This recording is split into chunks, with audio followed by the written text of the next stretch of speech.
যারা আমার মতো করে সংসারটাকে সাজায় গুছায় রাখার জন্য চেষ্টা করেন, অথচ হাজব্যান্ডটা কেনার জন্য টাকা দিচ্ছে না, তাদের জন্যই আমার আজকের এই ভিডিওটা।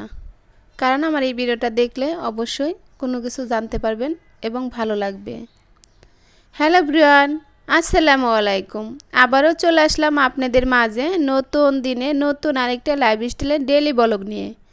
আমি নীলা বলছি গাজীপুর থেকে। ছোটো ছোটো অংশ নিয়ে ভিডিওটা সাজাইছি। আশা করি আজকের ভিডিওটা আপনাদের ভালো লাগবে।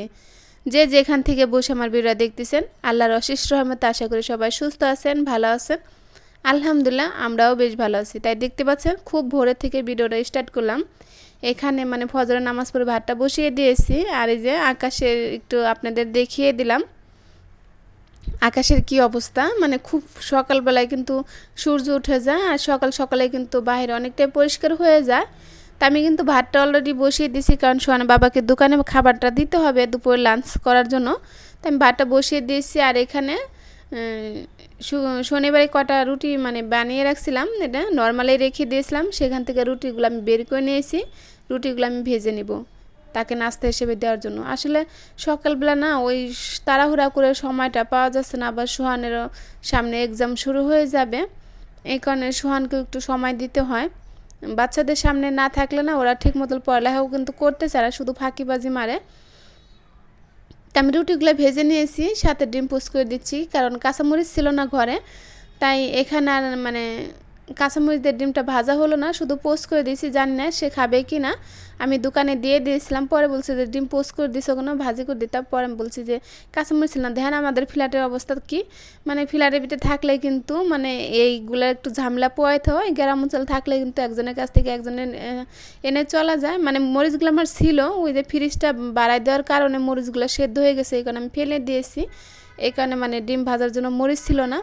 আর এখানে যে দেশি মুরগির ডিম সেদ্ধ করে নিয়েছি, সোহানের বাবাকে আমি দিয়ে দেবো নাস্তা হিসেবে। সকালে ডিমটাই খেয়ে যাবে।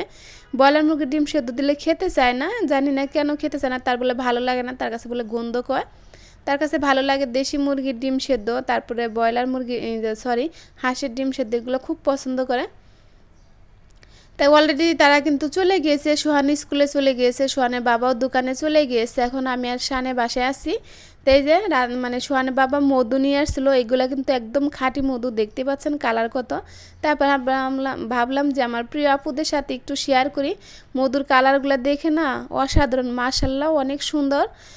একবারে টাটকা মধু গাছের থেকে যখন পারছে তখন নিয়ে আসছে। আর এই মধুটা আনছে শেরপুর থেকে, একজনে শেরপুর বাড়ি, তার ওখান থেকে বাড়িতে গিয়েছিল। পরে ফোন করে বলছে, পরে 3 কেজি না 4 কেজি মধু আনছে, 2-3 জনে মিলে নিছে।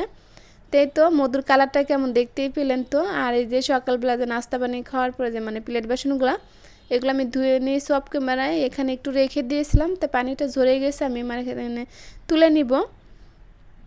আর এই পর্যন্ত আমার ভালোবাসার মানুষদেরকে একটা কথা মনে করে দিচ্ছি, যারা আমার ভিডিও শুরুতে এই পর্যন্ত আসেন একটা লাইক দিতে ভুলে গেছেন, প্লিজ দয়া করে একটা লাইক দিয়ে দিবেন। আপনাদের ছোট্ট একটা লাইকে আমাকে পারবে সামনের দিকে এগোনোর জন্য, আর বেশ কিছু মানুষের সাথে পরিচয় করে দেওয়ার জন্য, আর পরে তার একটা ভিডিও বানানোর জন্য আমার উৎসাহ করে তুলতে। এই তো ভিডিও শুরুতে যে বলছিলাম যে আমরা অনেকেই কিন্তু সংসারকে সাজাতে গুছাতে ভালোবাসি, অথচ হাজব্যান্ডে টাকা দিতে চায় না যে কীভাবে কেনাকাটা করব। আমি যে এই যে জিনিসগুলো কেনাকাটা করছি, সোহানের বাবা কিন্তু আমাকে 1 টাকাও দিয়েছে না। আমি কিন্তু আমার নিজের থেকে, সংসারের থেকে একটু একটু করে বাঁচিয়েই কিন্তু আমি এই জিনিসগুলো সবসময় কেনাকাটা করে থাকি। আবার এই কথাগুলো শুনে একজনের আবার শরীরে আবার জ্বলতেও পারে, এই কারণে আমি আগে থাকতে বলে দিলাম। কারণ সোহানের বাবার কাছে আমি কখনো কোনো জিনিস কেনার জন্য আমি কিন্তু কখনো তার কাছে বায়না ধরি না যে আমাকে তুমি টাকা দাও, আমি এই জিনিসগুলো কিনবো। তাকে বলা না বলা সমান কথা। বললে হয় কি আরও রাগ হয়ে যায় যে তোমাদের মেয়ের মানুষের এত কিছু কেন লাগে। এই কারণে তার কাছে আমি কখনো হাত পাতি না।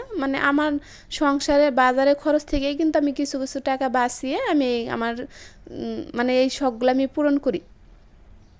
তা অনেকে আছে, অনেক কাপড় আছে ভাইয়াদের কাছে জ্বালাতন করেন, ওইটা না করে সংসারে নিজে যদি বাজার করে থাকেন তো অবশ্য কোনো কিছু অল্প অল্প করে আনে, জেনে 20 টাকার জিনিস এনে 15 টাকা দেয়, একটু যাচাই বাছাই করে আনলেন, আর 5 টাকা কিন্তু বেঁচে গেলো। এইভাবে কিন্তু বাঁচিয়ে কিন্তু একটা জিনিস করা যায়। আসলে আমার এইভাবেই কিন্তু আমি সবসময় সব কিছু করে থাকি। আপনাদের সাথে পরবর্তী আরেকটা ভিডিওতে শেয়ার করব এই তো মানে আমার তাই টপগুলো কেমন হয়েছে অবশ্যই জানাইতে পারেন।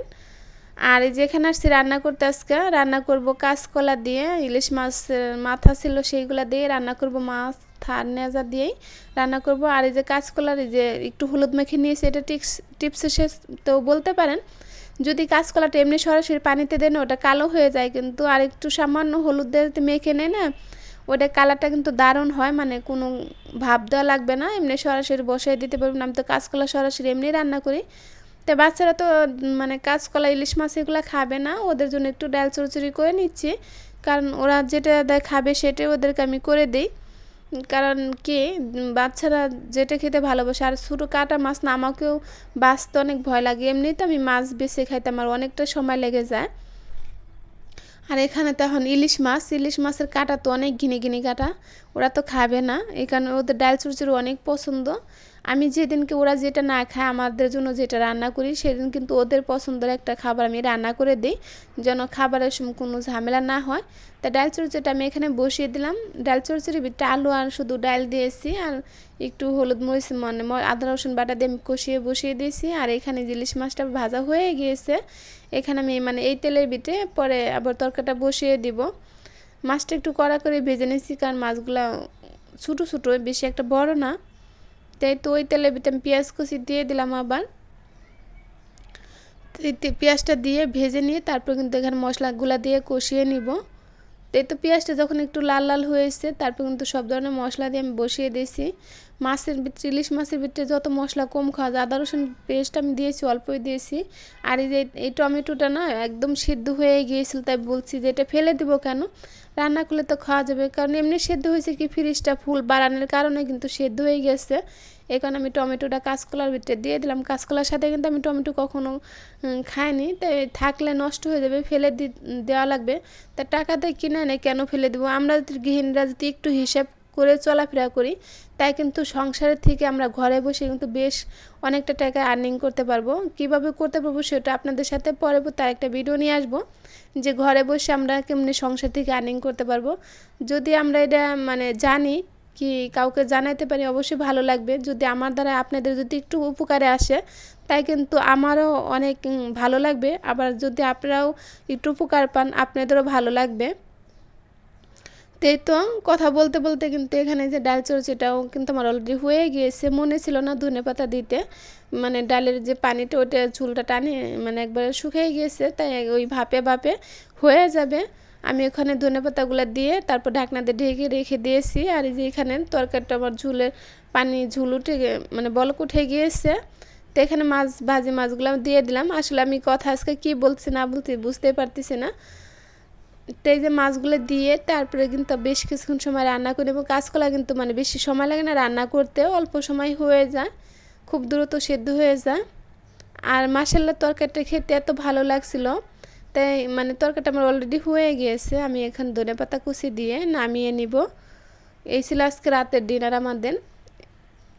একটু ঝুলঝুল টাইপের রেখেছি, মানে ঠান্ডা হলে ঘন হয়ে যাবে। আর এই যে সন্ধ্যার আগে ঘরের দরজা জানলাগুলো লাগিয়ে দেবো, কারণ ঠান্ডার দিন না, একটু দরজা জানলার আগে থাকতে লাগাই দিলে হয় কি মানে বাহিরে মশাগুলো আইতে পারে না। যদি দরজা জানলাগুলো খোলা রাখি না, তা বাহিরে মশাগুলো আইসা পরে রাতের বেলা ঘরে বসায় যায় না, খালি শুধু মানে কামড়াইতে থাকে। মশা তো দেখা যায় না, ছোটো ছোটো চিকন চিকন মশা, আর আসলে এমন সুন্দর করে মানে কামড় দেয়, মনে হয় যে সুই দিয়ে দিল এই অবস্থা। আর আমি এখানে যে মোবাইলটা চার্জে লাগাইছি, আমার ছোটো ছেলে মোবাইল টিপতেছে। এখান থেকে বিদায় নিচ্ছি। আসসালামু আলাইকুম।